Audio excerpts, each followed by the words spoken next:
much is gonna get. He got to do one investigation, and he finna get paid twice for it. So he was like, okay, cool. So, Marcy, there was like a few days later, Marcy, she had to do like a little, I guess it was like a going away party for the couple, Jennifer and her husband. I think his name was Charles, if I'm not mistaken. And, what's his name? Andre actually introduced them and was like, she watched your video and, she was quite amazed by it. And so he leaves them to talk, and they just had a great discussion about how, kind of how sex can be so taboo, and how if you're raised a certain way, your thought process about it is something totally different than what it is in those mental blocks. And that's kind of what's been going on with Marcy. It's and we'll go a little bit deeper in that soon.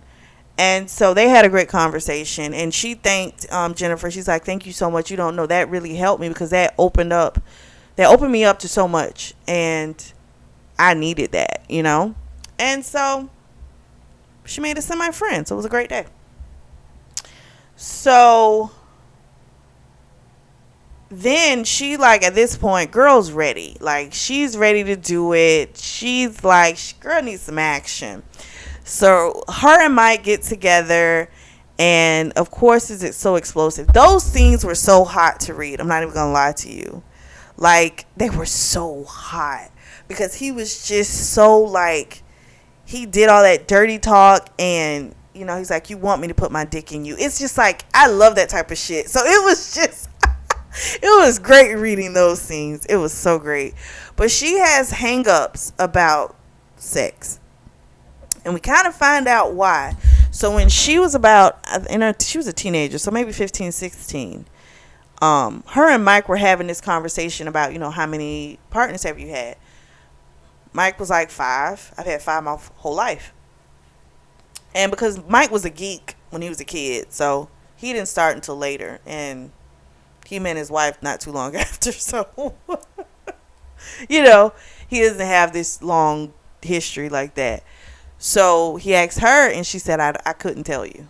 And he looked at her like, what the fuck? Like, what do you mean? Well, when she was like 15 or 16, she went to a party. She had gotten drunk, and she lost her virginity. So she don't know if she was gangbanged. She has no idea. Like, her friend, she knows that she only slept with that one guy. I don't know how. She was drunk too, but howbeit ever. But I guess because she was just with him, I guess. I don't know. So she doesn't know, right? Then on top of it, her father was like really hard on her, because she feels like, and he probably did, he wanted a boy, okay? And he was always really hard on her about things. And there was a strict household. So a lot of these things all make sense, because when she would be with Mike, and she would like hear those thoughts of, you shouldn't like when a man does that to you. Like, you shouldn't like to hear nasty things. Like, all these things play a part in why she's like so buried, kind of, her sexuality, and thank goodness she met the guy, Andre, because she was going to be screwed. So she thought she was just unattractive. She thought, she was horrible at sex. Girl was good at the game, okay? Mike was going crazy over it. Mike wanted to go down on her, and she didn't want that, because Trent had told her that she stink, and it was all a lie, but it was all the mental thing. She had heard it for so long. Think about being with a man for like, I think they were married for like maybe 4 or 5 years. So you think about being married to somebody, and that's all you're fucking hearing. Like, yeah, you're going to have a really warped sense of what it is. But baby, when she let him go down, she understood why it was so beautiful. So he had already broken her, made her have an orgasm. So she was already, he took that virginity away from her. She was good.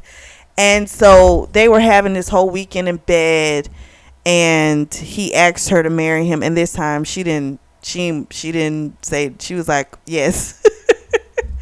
And she knew, like, yep, this is right. And he told her he had a ring, and she's like, what, you already got a ring? He's like, I've been bought the ring. I bought the ring back in LA. He's like, I knew you were the one for me. I knew it. So then she gets a call from Deborah, and she's like, basically she wants to meet the next day in the park. So they meet up in the park, and then Marcy brings pictures of Katie as well.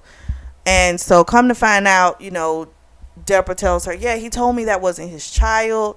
But Martin said when he saw her, she looks just like him. So she had brought pictures. Every parent got pictures in their phone anyway. So she whipped out her phone, and she's like, oh my gosh, she looks just like him. And she's like, I can't believe he's been lying to me all this time. And she's like, listen, that's his game. He will lie and manipulate you and make you feel like you're the problem every time. That's how he operates. So Deborah's like, she wants to leave him, but she's kind of scared. And, Marcy said, you should be. She's like, because when it hits the fan, he will come after you with everything. He is a malicious person. And she said, if I were you, she said, I would take all the money in your joint bank account.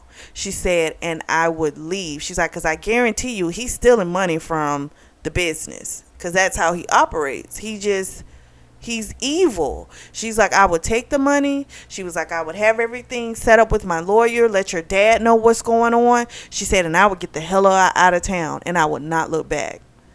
And so she's like, the one thing, Marcy said, the one thing I wish I would have left him first. I hate that he left me. And she's like, you have the upper hand. You need to use it. And so that's what she does. Deborah, she takes that advice from Marcy.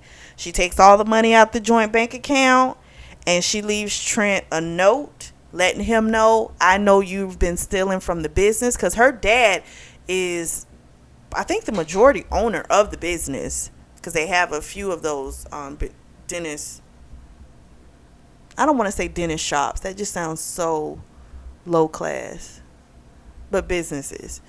And so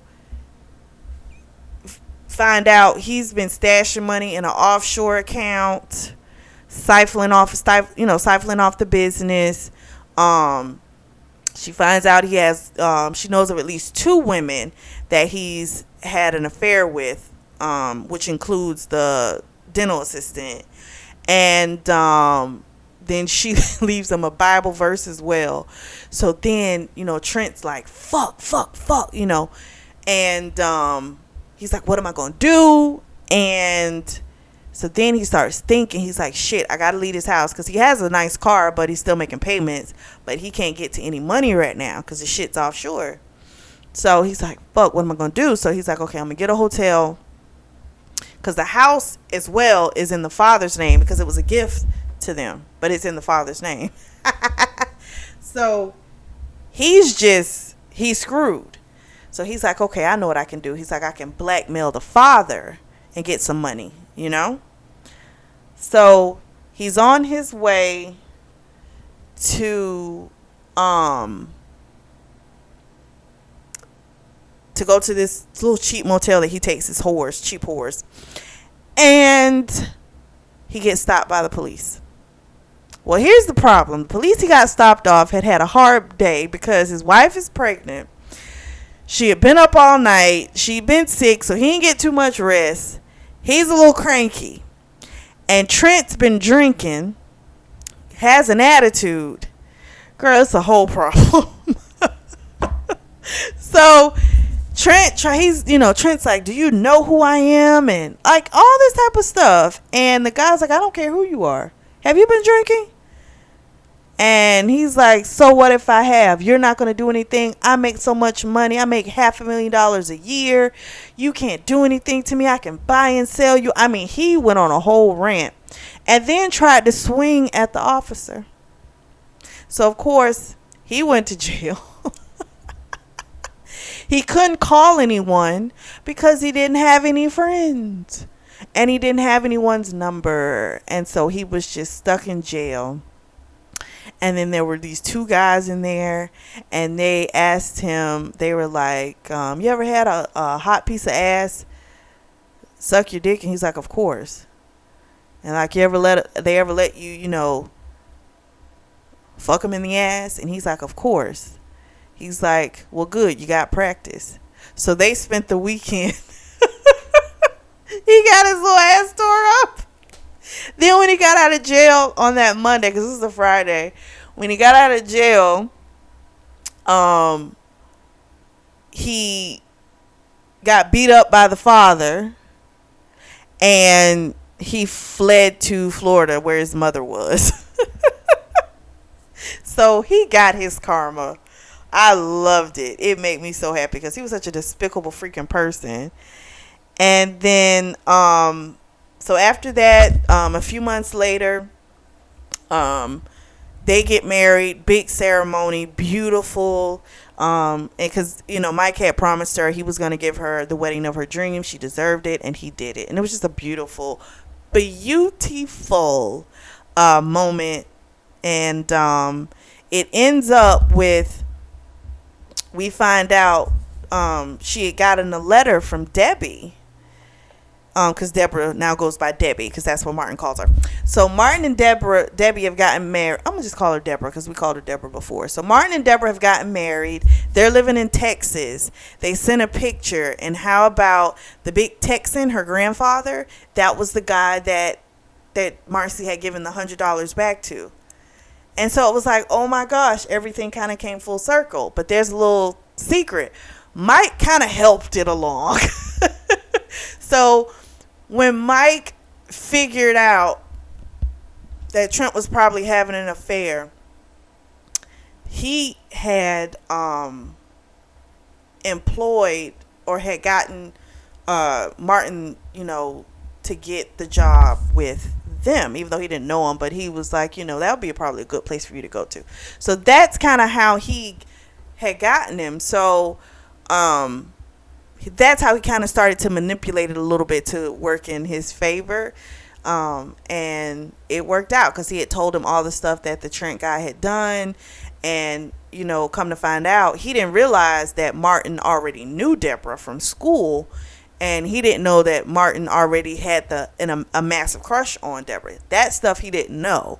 So it was still fate, but he did kind of, push it along. So that was such a sweet story. It was a true story in karma. I really liked it. I was so happy with the outcome. Let me know what you guys think in the comments, in the discussion section.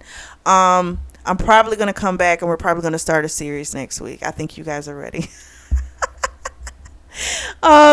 As always, thank you so much for your support. And thank you for always listening to the Always Reading Book Club.